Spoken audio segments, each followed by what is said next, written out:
vamos a hacer el tercer vídeo de esta semana. Ahora lo que vamos a hacer es mirar el examen de 2015, segunda semana de junio. Lo que vamos a hacer son las primeras preguntas, hasta la pregunta 21 de este examen, la parte práctica, por supuesto, la teórica no.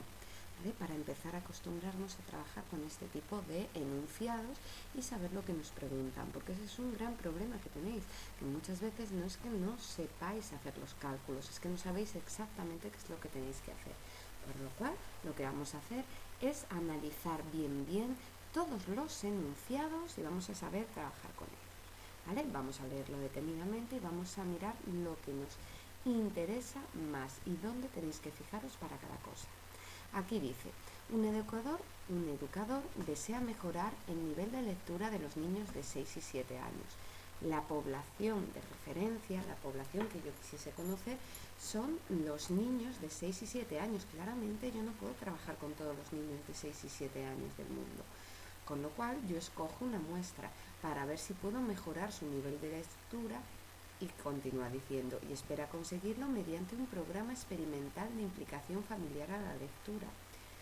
¿Qué es lo que va a trabajar? Va a trabajar un programa experimental para ver si aumenta o disminuye el nivel de lectura, la capacidad lectora de estos niños. ¿Vale? Este programa tiene una característica, es que se trabaja en familia. Aquí yo ya podría saber cuál es la variable dependiente y cuál será la variable independiente. El programa va a ser la variable independiente porque es lo que controla el investigador. Sin embargo, lo que quiero ver que aumenta o disminuye, que va a ser la variable dependiente, es el rendimiento lector, es si mejora su lectura. Para ello establece dos grandes grupos, como es lógico, nosotros siempre trabajaremos grupo de control y grupo experimental. Uno experimental, que será el codificado como 1, y otro de control, que será el codificado como 0. Siempre grupo de control, grupo experimental. Exactamente al revés. Normalmente grupo de control, que está siempre a la izquierda, grupo experimental siempre a la derecha, el investigador en medio. Tras comprobar que no existen diferencias iniciales entre los grupos en rendimiento lector. Esto es muy importante porque imaginémonos, voy a abrir un Paint para imaginar mejor. Yo puede que tenga el grupo de control y el grupo experimental que he sacado de la muestra, pero pensar que ambos grupos no son iguales de partida. Entonces, si no tienen el mismo rendimiento lector de partida, ¿cómo puedo yo saber que tras aplicar el tratamiento solo a uno de estos dos grupos y volver a recoger la información del grupo de control y del grupo experimental, cómo puedo saber que este grupo experimental al que yo sí que le he aplicado el tratamiento y que partía de un nivel superior en lectura, cómo puedo saber que las diferencias existentes ahora se deban al programa y no se deban a que partían de diferencias ya de base?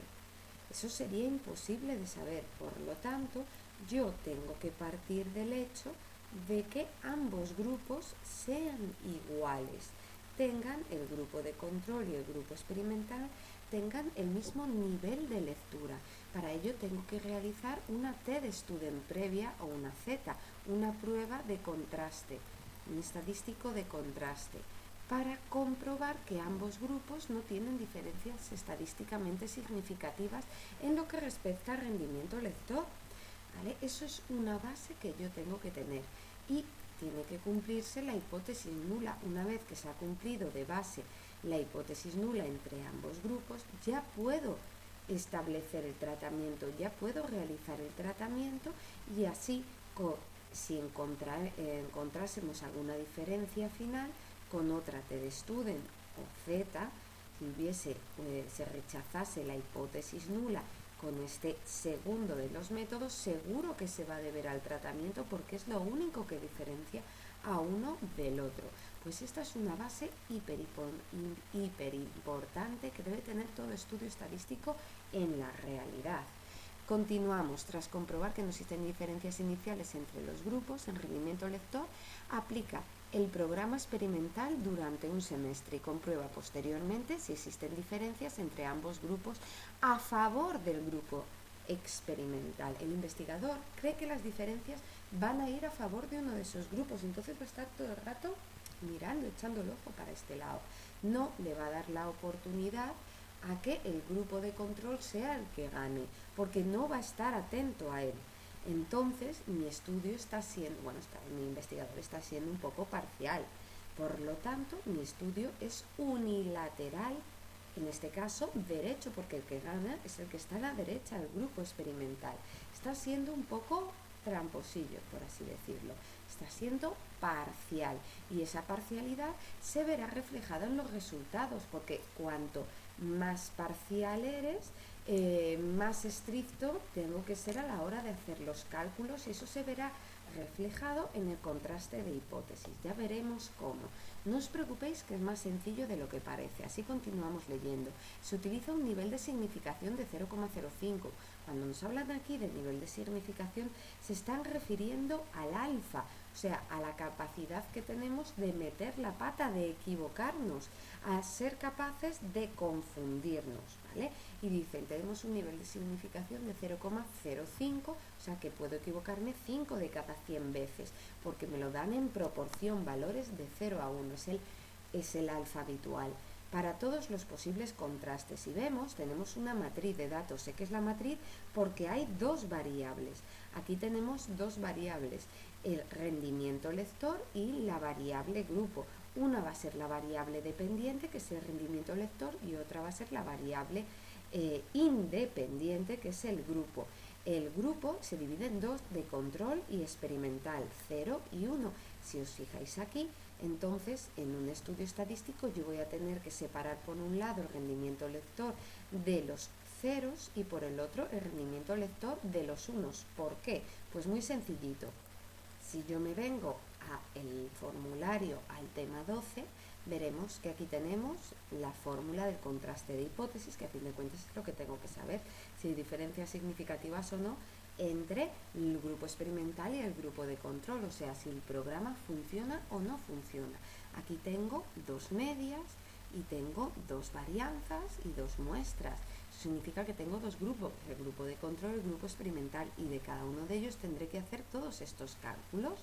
Bueno, poco a poco podríamos ir haciendo los cálculos, pero ya que estamos, quiero que os fijéis que hay dos fórmulas que son exactamente lo mismo, son la T-de-Student. Eso significa que esto que está aquí, que se llamará error típico de diferencia de medias, va a ser exactamente igual que esto que está aquí. El denominador de uno de los lados es igual que el denominador del otro, porque ambas fórmulas son lo mismo, ¿vale? Todo esto de aquí sería este error típico de diferencia de medias. Y ahora os explicaré por qué es tan importante. Si yo me vengo aquí, mirad que tengo error típico de diferencia de medias es 1,125. ¿Qué significa eso? Que a mí ya me han dado calculada toda esta parte de abajo, porque esto que tenemos aquí es lo que se llama error típico de diferencia de medias. Ahora os explicaré qué es eso del error típico de diferencia de medias, aunque ya no es la primera vez que os lo explico.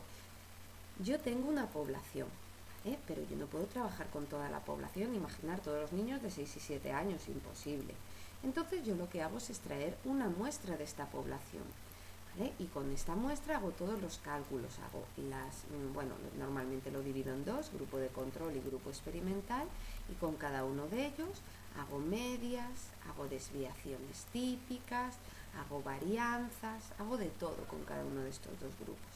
Ahora bien, yo no puedo asegurar exactamente que los resultados de de estas muestras sean iguales que los resultados de estas poblaciones, que las medias de estas dos muestras sean iguales a las medias de estas dos poblaciones, porque a mí me gustaría comprobar que no hay diferencias entre las medias, pero si solamente miro con las medias de la muestra, puede que en la población esta diferencia no sea significativa. Imaginémonos que la diferencia que hay es de medio punto.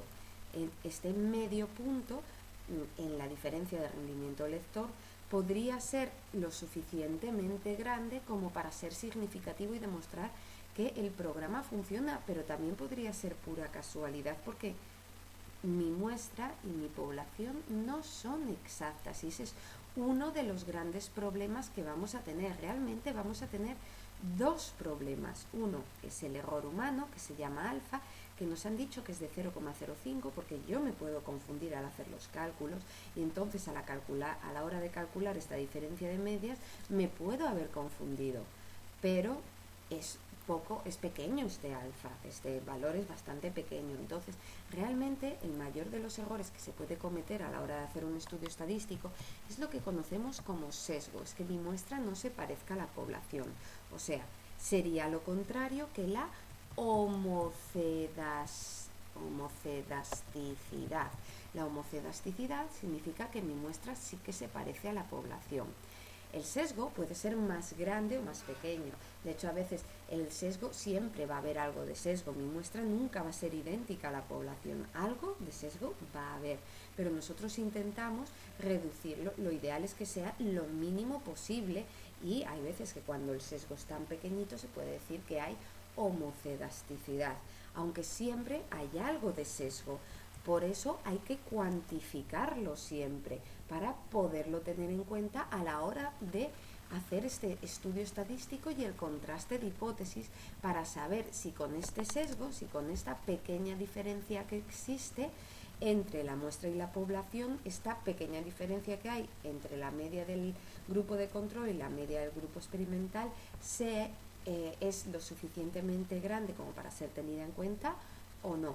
Ante todo, y por lo tanto, yo tengo que cuantificar este sesgo, y para cuantificar este sesgo tengo que realizar una fórmula que se llama error típico. Pero el problema es que dependiendo de lo que yo esté calculando, puede que mi muestra se parezca a mi población o no, porque a lo mejor a la hora de calcular las medias, como los dos grupos tienen un promedio similar, o sea, la muestra y la población tengan un promedio similar, casi no haya error típico a la hora de calcular esta media.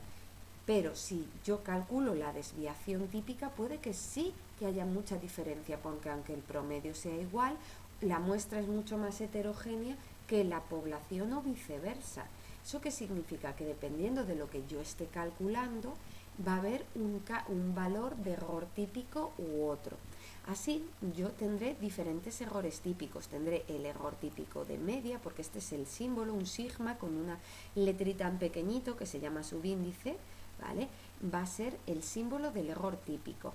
Aquí este será el error típico de media, pero también puede haber el error típico de desviación típica y el que nos interesa a nosotros, el error típico de diferencia de medias. Es el que nos interesa porque lo que mide es si hay sesgo a la hora de mirar si hay diferencias entre el grupo de control y el grupo experimental en lo que se respecta a la muestra con lo que debería de dar en la población. A fin de cuentas, lo que estamos intentando ver. Quiere saber si la diferencia al calcularlo con la muestra o calcularlo con la población va a ser significativa o no, va a ser lo suficientemente grande o no. Por eso nosotros tenemos que fijarnos si nos dan este valor. Si nos están dando este valor, ¿qué han hecho? Nos han ahorrado calcular todo esto, nos han ahorrado por lo menos 10-15 minutos a la hora de hacer los cálculos. Eso es fundamental. Bueno, pues ya tenemos un dato fundamental. Vamos a continuar y vamos a leer la primera de las preguntas, que dice así: la media aritmética de la variable grupo. Nosotros hasta ahora hemos trabajado calculando medias de todo tipo, menos medias de variables dicotómicas, porque fijaros que no me están pidiendo la media de rendimiento lector, como calculó mucha gente en este examen. Cogieron el rendimiento lector entero y hicieron su media, que daba 11. Cuidado, porque el resultado ese sí que está entre los distractores, entre las preguntas erróneas, ¿vale? Y no era la adecuada, no era la respuesta correcta. Aquí me están pidiendo la media de la variable grupo, y esta variable es una variable que se conoce como dicotómica, es una variable nominal que tiene solo dos opciones. Cuando trabajamos en este caso, la media no se puede realizar de la misma forma que se ha visto hasta ahora. ¿Por qué? Porque imaginémonos, yo tengo unos cuantos ceros ¿vale? Y unos cuantos unos, ¿vale? La media es el sumatorio de todos los valores, o sea, de todas las x, dividido entre el número de sujetos que hay. Si yo sumo todos los ceros y los unos, en el fondo solo estoy teniendo en cuenta los unos. Daría igual cuántos ceros haya. Yo puedo poner aquí todos los ceros que quiera y la suma va a seguir siendo 4. Con lo cual no estoy teniendo en cuenta un grupo bien representativo, un grupo bien importante, que son el grupo de control. Para tenerlo en cuenta, tengo que buscar otra forma diferente de calcular la media. Si los investigadores se pusieron a pensar qué fórmula me puede servir para calcular algo, y no importa que sea de intervalo o que sea de razón o que sea dicotómica, y vieron que el único cálculo que sirve igual, sea el tipo de variable que sea, es el cálculo de la frecuencia relativa. De ahí, en el vídeo anterior os dije que este cálculo es fundamental. Esta frecuencia relativa es la frecuencia absoluta, o sea, el número de veces que se repite un valor o de personas que hay en una opción, dividido entre el número total de gente que hay. Si pensaron, si esto es el único cálculo que da igual que sea de razón, que sea de intervalo, que sea dicotómica, vamos a utilizar esto como media aritmética, y por lo tanto consideraron que la media aritmética de una variable dicotómica fuese una frecuencia relativa, pero no una frecuencia relativa cualquiera, sino una frecuencia relativa de los casos positivos del grupo experimental, que es lo que más importa.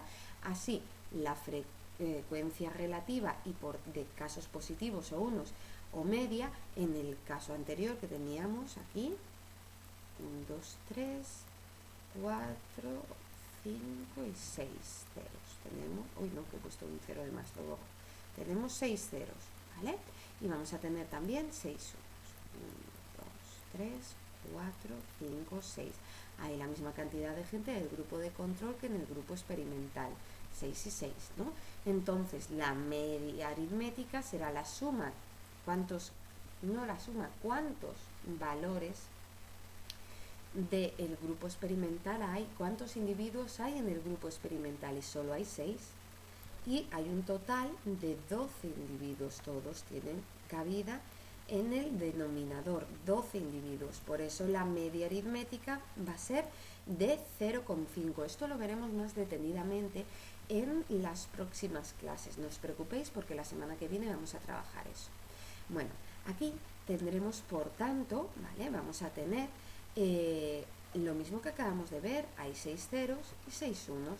Por lo tanto, la media aritmética de la variable grupo será su frecuencia absoluta, o sea, el número, la cantidad de unos que hay, que son 6, dividido entre el total, que son 12, y me da 0,5. Por eso la respuesta correcta a la media aritmética de la variable grupo es el 0,5, es la B.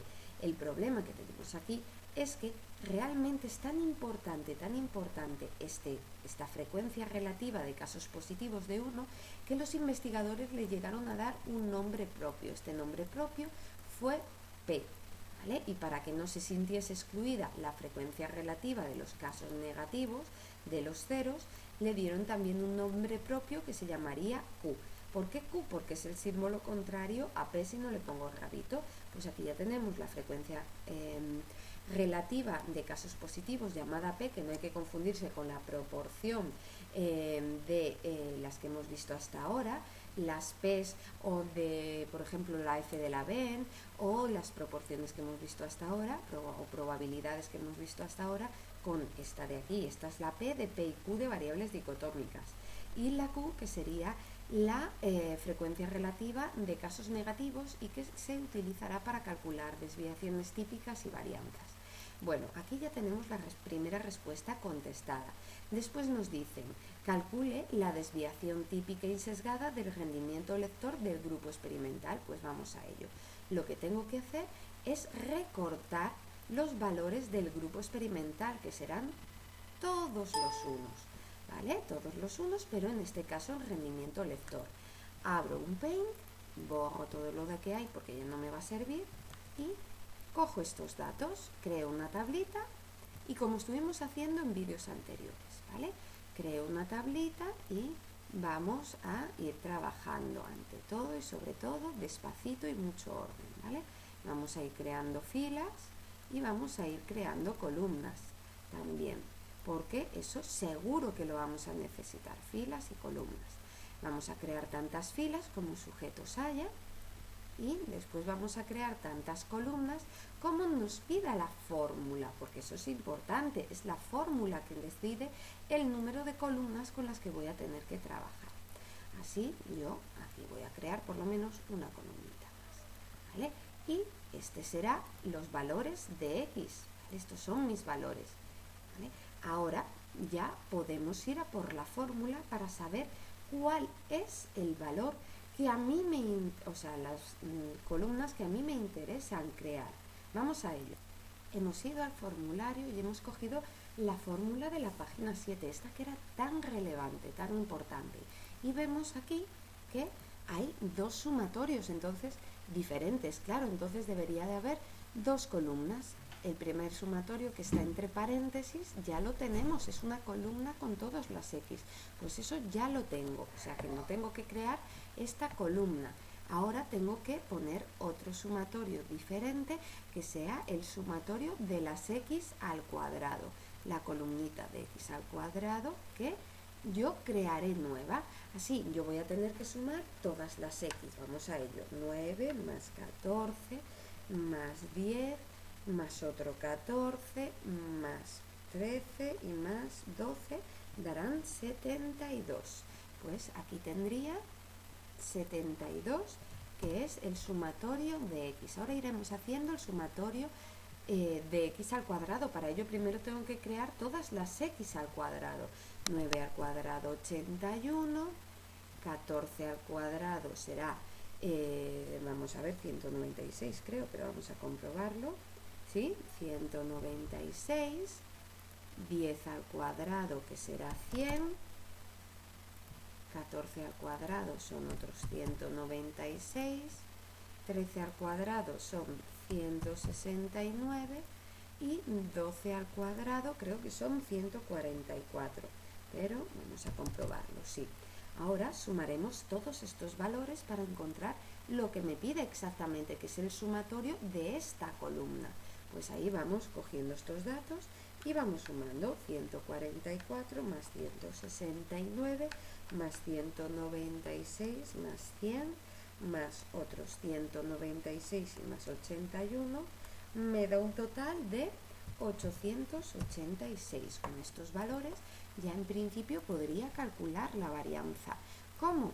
886 sustituyo porque es el sumatorio de X al cuadrado, al que le restaré sumatorio de X, que es 72, que yo pondré al cuadrado, divido entre el número de sujetos que hay, que hemos visto que son 6 porque hay 6 filas, y todo ello dividido a su vez entre 6 menos 1, que son 5, porque hay pocos individuos y tengo que insesgarlo.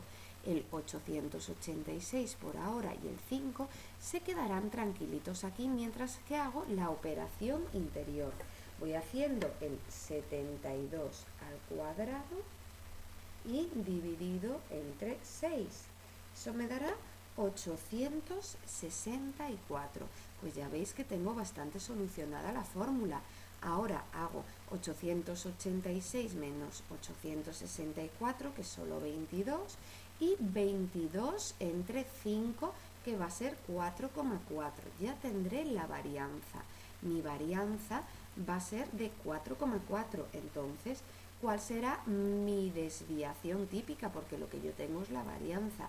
La desviación típica será la raíz de 4,4, que si no me equivoco yo mal dará 2,097, redondeando 2,10. Así yo me puedo venir al examen, irme a la pregunta y ver que la respuesta correcta es la C, ¿vale?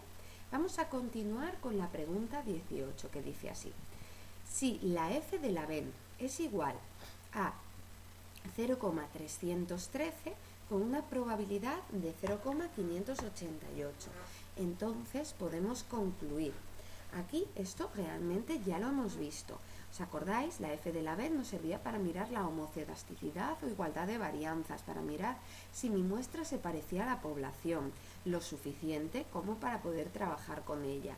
Así yo tengo que comprobar la hipótesis nula de homocedasticidad.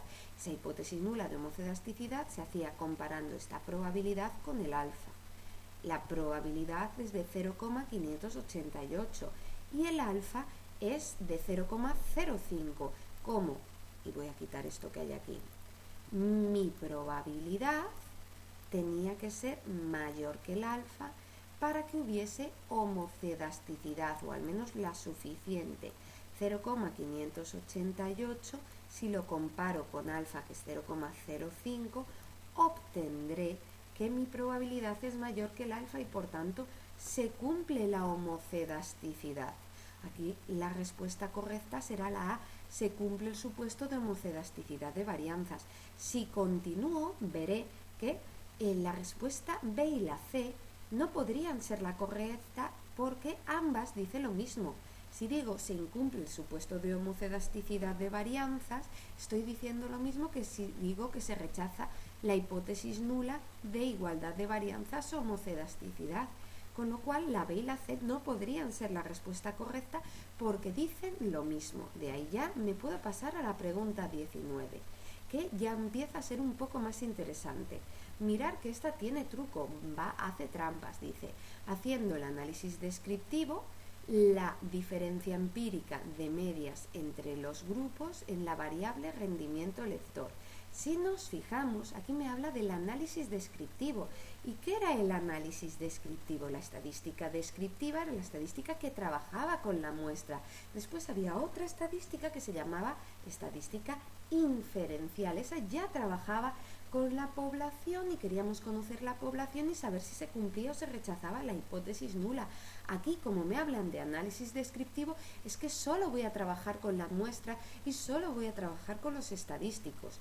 O sea, que me están diciendo que la diferencia empírica, pero de las medias de la muestra, no me hablan de nada de la población.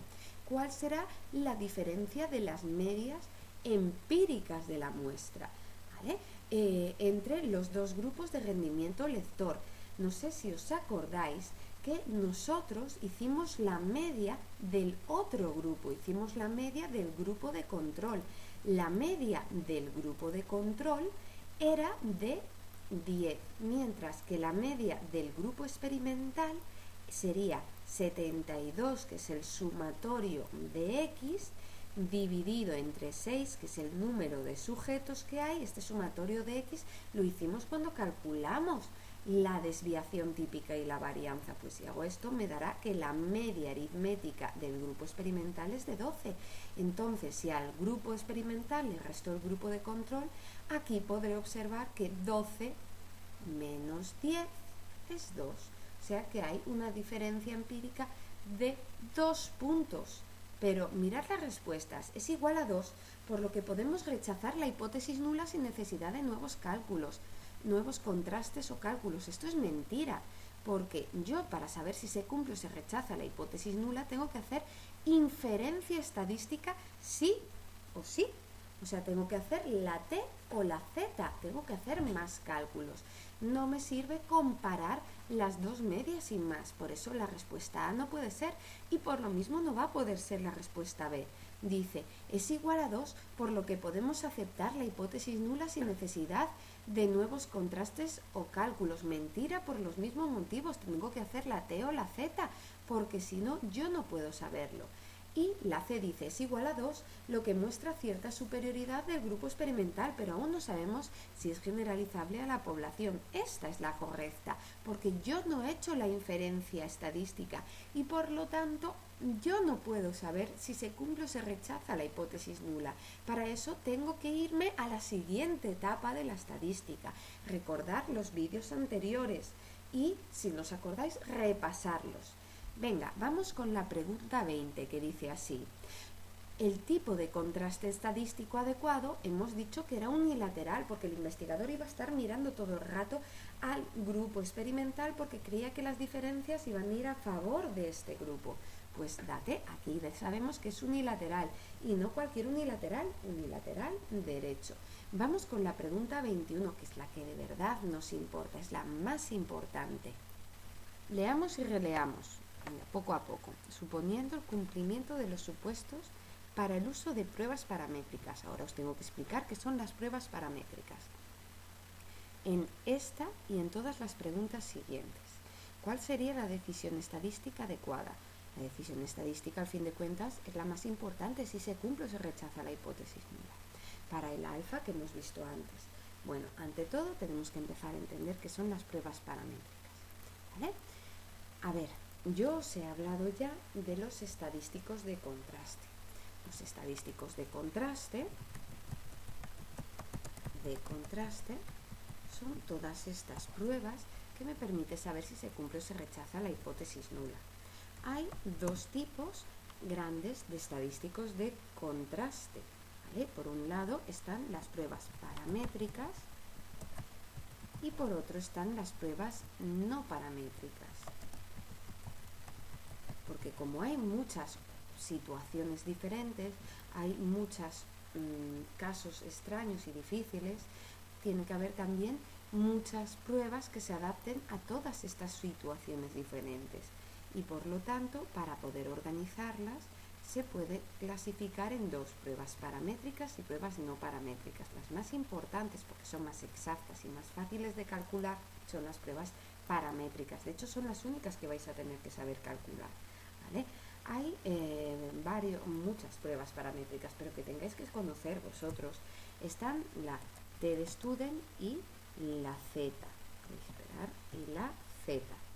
La T-de-Student y la Z sirven para saber si se cumple o se rechaza la hipótesis nula cuando trabajamos con dos muestras, una muestra de control y una muestra experimental. Esto es el caso más habitual y esto es lo que vais a tener que saber calcular, ¿vale? Porque tendremos un grupo de control que sirve de referencia y un grupo experimental que es al que le aplico el tratamiento, el que tiene la característica diferente y que tendré que comparar sus resultados. Hasta aquí es lo que hemos visto hasta ahora, ¿vale? Ahora nos quedará por ver otra prueba paramétrica que se llama, que no me ha dejado escribir, segundito, se llama ahora ANAVA. La ANAVA sirve cuando yo tengo más de dos muestras. Imaginaros que tenga 3, 4 o más muestras. Os voy a poner un ejemplo para que lo entendáis. Por ejemplo, yo estoy trabajando con niños con TDA y he encontrado una medicación para estos chavales con TDA, ¿vale? Y para saber si funciona o no tengo que tener un grupo de control.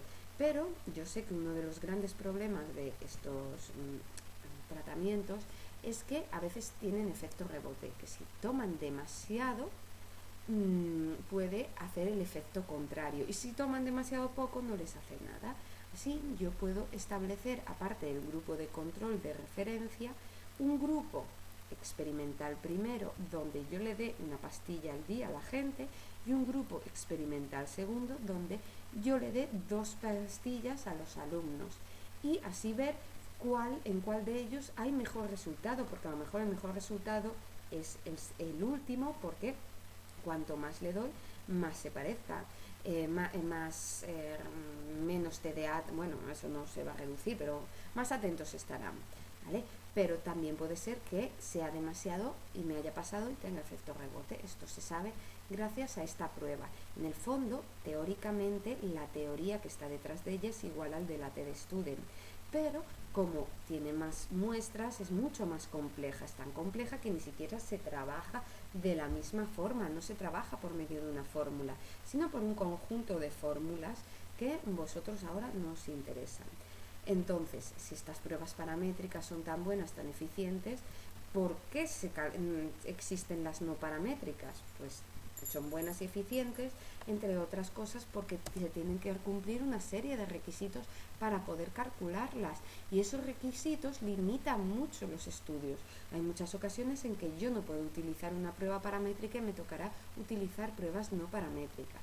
Así, los requisitos básicos, algunos ya los conocemos, como que la variable dependiente tenga homocedasticidad, o sea, que mi muestra se parezca a la población, que también esta variable dependiente tenga normalidad, ¿vale? O sea, que mi muestra siga la campana de Gauss y por último que la variable dependiente sea de intervalo. Si uno de estos requisitos no se cumplen, yo no podría realizar una prueba paramétrica. Aquí cuando me hablo de intervalo no me refiero a que sea trabajada como intervalo, sino que directamente sea un nivel de medida de intervalo, sin más, ¿vale? Bueno, por el contrario, si no se cumple uno de estos requisitos, yo tendré que hacer las pruebas no paramétricas. Hay muchísimas diferentes. Así habrá algunas como el chi cuadrado. Ya sé que hemos hablado del chi cuadrado como una prueba de normalidad para saber si se cumple o se rechaza la hipótesis nula.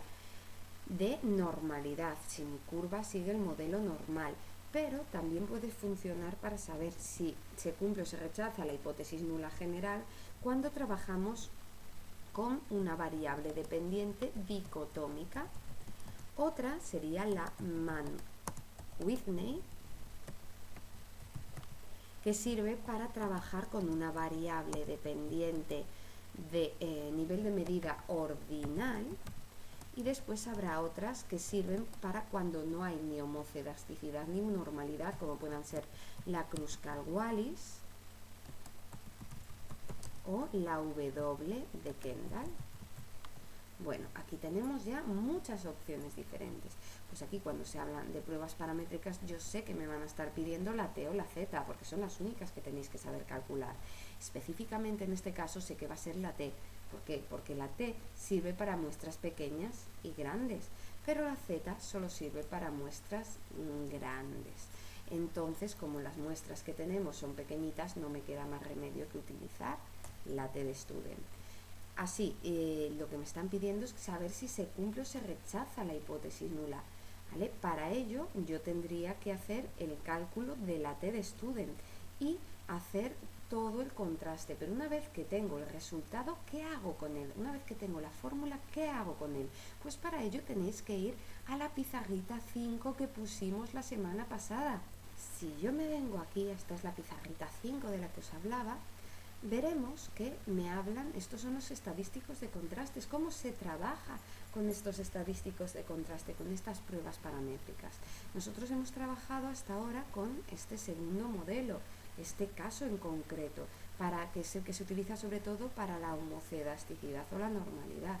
Pero a nosotros, cuando yo trabajo con la T o la Z, utilizaré este modelo, que es el empírico, resultado de la fórmula, lo tendré que comparar con el valor teórico crítico o ideal. Este valor teórico crítico ideal es el valor máximo ideal que debería de tener el resultado de la fórmula para que se cumpla la hipótesis nula. ¿Y cómo lo puedo llegar a saber?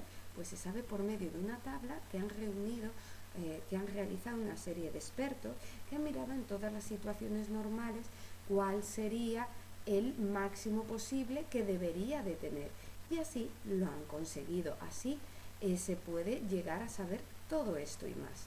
Bueno, pues lo que nos toca ahora es calcular el empírico y mirar cómo se halla el teórico.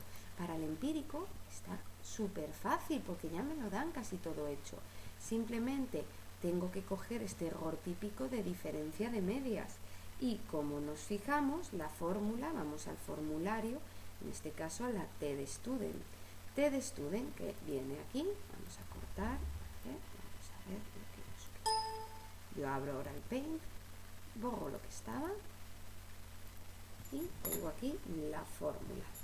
Las medias las acabamos de mirar, una media era de 12 y la otra media era de 10.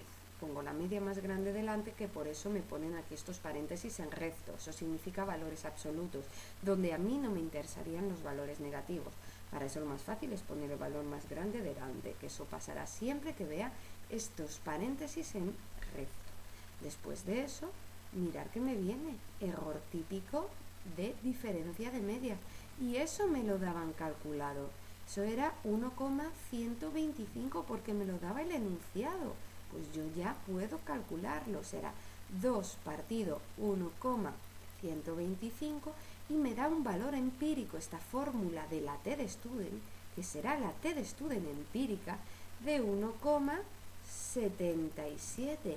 1,77 es el valor empírico. Pues solo me faltará calcular el valor teórico o crítico, ¿vale? Porque recordemos, por lo que decía el esquema, el valor empírico lo tendré que comparar con el valor teórico. Si el valor empírico es 1,77, ¿cuál será el valor teórico? En teoría, para que se cumpla la hipótesis nula, soy capaz de escribirlo, el valor teórico tendrá que ser mayor que el valor empírico, que tendrá que ser más pequeñín. Pues para ello tenemos que ir al formulario. Nos tenemos que venir al formulario, exactamente a la tabla de la TEDstudent, porque el valor teórico está en las tablas. Y si estoy haciendo el cálculo de la TEDstudent, pues me tendré que ir a la tabla de la TEDstudent, ni más ni menos, coger esta tabla y empezar a trabajar. Lo primero que yo veré en esta tabla, si nos fijamos, es donde pone colas, 1, 2 colas. ¿Os acordáis cuando se ha hablado de unilateral, bilateral? Y os dije, si es unilateral, hay una cola porque solo miro en una dirección. Si es bilateral, hay 2 colas porque miro en 2 direcciones. Pues yo aquí tendré que escoger 1 o 2, dependiendo de si mi estudio es unilateral o bilateral. Mi estudio es unilateral, entonces cojo esta primera fila. Y al principio aparece el alfa, entonces ¿qué tendré que buscar en esta fila? Tendré que buscar el alfa 0,05, buscaré mi alfa, que me lo daban en el enunciado, 0,05, y trazo una línea recta, una línea en vertical. Uno de estos valores que está aquí, va a ser el mío, el que a mí me interese. ¿Cómo saberlo? Pues se tendrá que cortar por medio de la primera columna. Esta primera columna me dirá el valor que yo tengo que cortar. Esta primera columna es la columna de lo que conocemos como grados de libertad. ¿Y cómo se calculan los grados de libertad para la TEDstudent? Los grados de libertad es el tamaño de una muestra, n, más el tamaño de otra muestra, n2, menos 2. Es esta la fórmula, no está en el formulario, os la tenéis que saber de memoria. N más n menos 2. Como una muestra era de 6 y la otra muestra también era de 6, 6 más 6 menos 2 es 10. Pues este será mis grados de libertad. Me tengo que venir a esta primera columna y venir a los grados de libertad. Aquí mismo, este será mi valor que tengo que mirar y cortar con el valor teórico, ¿vale? Yo vendría aquí y esto de aquí tendría que cortar con la primera, con la columna que hemos mirado, con lo primero que hemos mirado, y ver que aquí está mi valor teórico, crítico o ideal, este 1,812, porque corta mi estudio unilateral con su correspondiente alfa y después la primera columna los grados de libertad, que son n más n menos 2. Pues venimos aquí, cruzamos, me da 1,8. Pues ya tenemos el valor teórico. Comparo, por tanto, el valor empírico, que era 1,7, con el valor teórico, que es 1,8. Es mayor el valor teórico, pues se cumple la hipótesis nula. Ya tengo la respuesta al examen. Si yo me vengo, un segundito que se me mueven las cosas, al examen, la respuesta será, pregunta 21, aceptar la hipótesis nula pese a la magnitud de las diferencias. La respuesta correcta, por tanto, va a ser la A. Esta es nuestra respuesta correcta y ya tendríamos las preguntas miradas del examen que nos interesarían hasta ahora. Y nada más y nada menos, en breve este vídeo estará colgado. Y cualquier duda, cualquier situación, sabéis cómo preguntar. Venga, hasta luego, chao, chao.